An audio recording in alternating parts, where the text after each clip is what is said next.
Hello friends, स्वागत है मेरे चैनल पे। मैं महेंद्र ठाकुर एक बार फिर से आपके सामने आर्टिकल्स को फिर आगे बढ़ाते हैं थोड़ा सा। और जो जो चीज़ें मुझे लगता है कि डिस्कस करनी चाहिए ना, वो सारी चीज़ें आप लोगों के साथ मैं डिस्कस कर लूँगा। और फिर भी आपको कोई प्रॉब्लम आए तो आप चैट बॉक्स में डाल देना, मैं उसी पे लेक्चर बना दूँगा। ठीक है, मेरी पूरी कोशिश रहेगी कि आपको कोई प्रॉब्लम ना आए। चलो तो इसको थोड़ा सा और आगे बढ़ाते हैं। एक सेंटेंस लिख रहा हूँ मैं। मान लो एग्ज़ाम में ये है, have you read dash book. अब एग्जामिनर कह रहा है कि इसमें आर्टिकल्स भरो।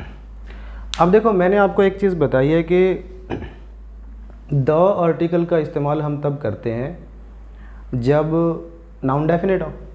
ठीक है, और नाउन एग्जामिनर डेफिनेट कैसे कैसे बना सकता है? क्लोज लिख सकता है, फ्रेज लिख सकता है, ठीक है ना, या कोई पार्टिसिपल क्लोज लिख सकता है।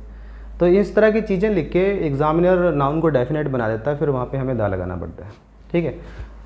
अच्छा, बच्चे जो हैं, जो अभी नए नए सीख रहे हैं, वो ये सोच सकते हैं कि बुक तो सिंगुलर काउंटेबल नाउन है, ठीक है ना, और इसके पीछे कोई क्लोज फ्रेज ऐसा कुछ आया नहीं है, तो फिर इसके साथ ए लगाओ। लेकिन ए गलत हो जाएगा, इस पर आएगा दा।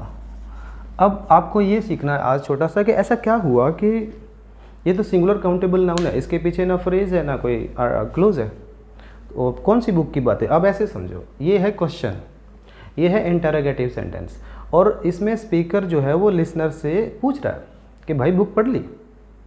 अब मुझे एक बात बताओ, मैं मान लो ये मेरी पहली क्लास है, आप मेरा पहला लेक्चर अटेंड कर रहे हो, मेरे सामने बैठे हो, और क्या मैं आपसे ये पूछ सकता हूँ बुक पढ़ ली? पूछ सकता हूँ? नहीं पूछ सकता। ठीक है, इसका मतलब ये होगा, अगर मैं आपसे पूछ रहा हूँ ना, तो फिर उस बुक का जिक्र ऑलरेडी हो चुका है, या तो बुक मैंने आपको दी है या सजेस्ट करी है, तभी पूछ रहा हूँ भाई वो बुक पढ़ ली। ठीक है ना। तो कुल मिला के मैं ये कह रहा हूँ, जब भी स्पीकर लिसनर से क्वेश्चन करेगा, सवाल करेगा, तो वो चीज़ ऑलरेडी अंडरस्टूड होती है, उस चीज़ का ऑलरेडी जिक्र दोनों के बीच में हो चुका होता है, इसलिए बात समझ में आ रही है? मान लो इसमें मैं ए लगा दूँ, भाई तुमने एक बुक पढ़ ली है, और ये मेरी पहली क्लास है। मैं तुमने एक बुक पढ़ ली है, क्या मतलब? ये कोई वैलिड सेंटेंस बनेगा नहीं, याद रखना।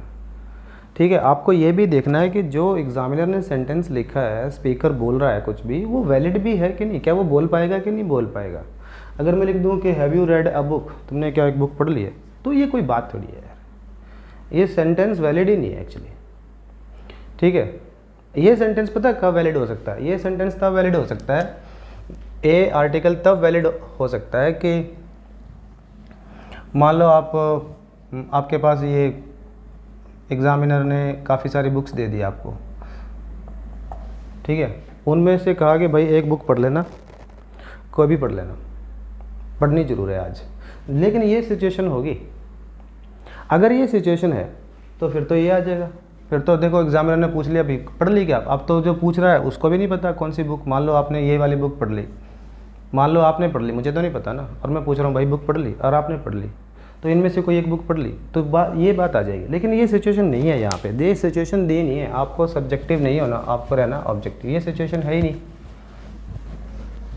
अब पूछ रहा है, फिर तो इसका मतलब ये है कि जिक्र हो चुका है, ये चीज़ ऑलरेडी अंडरस्टूड है। कुल मिला के मैं ये कहना चाहता हूँ कि जब भी स्पीकर लिसनर से कोई सवाल करेगा ना किसी नाउन को लेके, वो चीज़ ऑलरेडी अंडरस्टूड होती है, उसके साथ आपको दा लगाओ।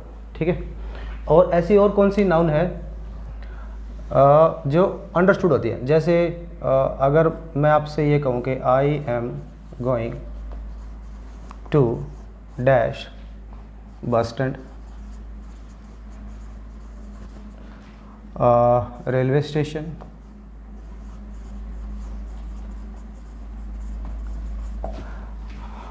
Airport,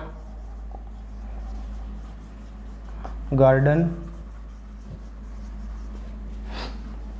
library, pictures, cinema, theatre. ठीक है, अगर मैं आपसे ये कहूँ कि I am going to dash bus stand, railway station और गार्डन वगैरह, यहाँ पे जा रहा हूँ मैं, तो एक बात सोचो, जब भी मान लो मैं अपने घर वालों को बोल के जाऊँ कि मैं तो बस स्टैंड जा रहा हूँ, तो मेरे घर वालों को पता है कौन से बस स्टैंड की बात हो रही है। मैं टोहाना में रहता हूँ, और वैसे तो टोहाना में 2 बस स्टैंड है, एक पुराना बस स्टैंड है, एक नया बस स्टैंड है, लेकिन हम जनरली जब भी जाते हैं तो नए बस स्टैंड पे ही जाते हैं। लेकिन अब आपके मन में ये आना चाहिए कि यार बस स्टैंड तो शहर में एक से ज़्यादा हो सकते हैं, कौन से बस स्टैंड जा रहा है, तो जहाँ जाते हैं जनरली उसी की बात हो रही है।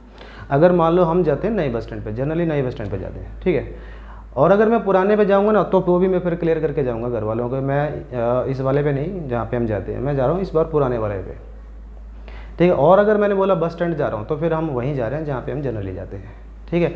सेम इसी तरीके से गार्डन भी बहुत हो सकते हैं। मान लो मैंने कहा कि यार मैं तो गार्डन जा रहा हूँ, हो सकता है शहर में एक से ज़्यादा गार्डन हो, लेकिन हम उस गार्डन की बात कर रहे हैं जो हमारे घर के नज़दीक है, जहाँ या फिर हम जनरली जहाँ पे अक्सर वहीं जाते हैं, सैर करनी है, मॉर्निंग वॉक है और कुछ भी है, वहीं जाते हैं, उसी की बात हो रही है, ठीक है। तो ये कुछ ऐसी नाउन है जो अंडरस्टूड होती हैं। जब स्पीकर लिसनर को इनके बारे में जिक्र करता है ना, मैं रेलवे स्टेशन जा रहा हूँ, या तो रेलवे, अगर मैंने कहा रेलवे स्टेशन जा रहा हूँ, तो टोहाना में तो एक ही रेलवे स्टेशन है, उसी की बात हो रही है, घर वालों को पता है, ऑलरेडी अंडरस्टूड होती है। तो इनके पीछे ना ये जो नाउन, जब आप खासकर इस वर्ब का इस्तेमाल करते हो कि मैं जा रहा हूँ, तुम जा रहे हो, या कोई भी जा रहा है, मैं भाई जा रहा है, या थर्ड पार्टी, मतलब कोई भी जा रहा है और यहाँ पे जा रहा है, तो लिसनर को ऑलरेडी अंडरस्टूड होता है ये कौन सी जगह की बात हो रही है, ठीक है। तो इनके पीछे नाउन, इनके पीछे सॉरी फ्रेज या क्लोज लगाने की जरूरत नहीं होती, सबके साथ आएगा।